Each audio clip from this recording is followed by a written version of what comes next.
تیراندازی این دفعه در شهرک خردی سازرلند سپرینگ در ایالت تگزاس رخ داد. هنگام عبادت صبحگاهی پیروان کلیسای اولین بپتیستی مردی مسلح وارد کلیسا شد و به تیراندازی شروع کرد.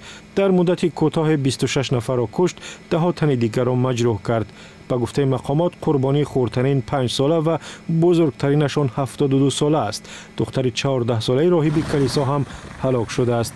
دونالد ترامپ رئیس جمهوری آمریکا که سفری 12 روزه در آسیا دارد در توییتر نوشت که خداوند مردم سازرلند سپرینگ را نگه دارد. او با اظهار تسلیت به خویشاوندان قربانیان گفت که وضع را از ژاپن نظارت می‌کند. همه امریکا از خدا می‌خواهد به زخمی‌ها و خویشاوندان آسیب دیدگان کمک کند. ما آنها را هیچگاه تنها نمی‌گذاریم. گریگ ابات گوبرناتور ایالت تگزاس تیراندازی را عمل شیطانی نامید و از مردم خواست در حق مردم شهرک دعا کنند.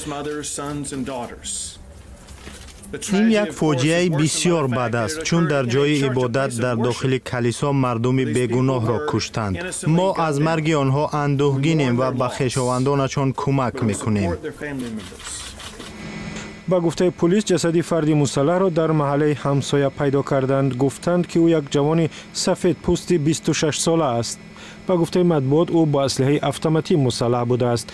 تیراندازی در تگزاس در زمان صورت گرفت که وحشت تیراندازی خونین ماه سپتامبر در شهر لاس وگاس آمریکا از یاد ها نرفته است.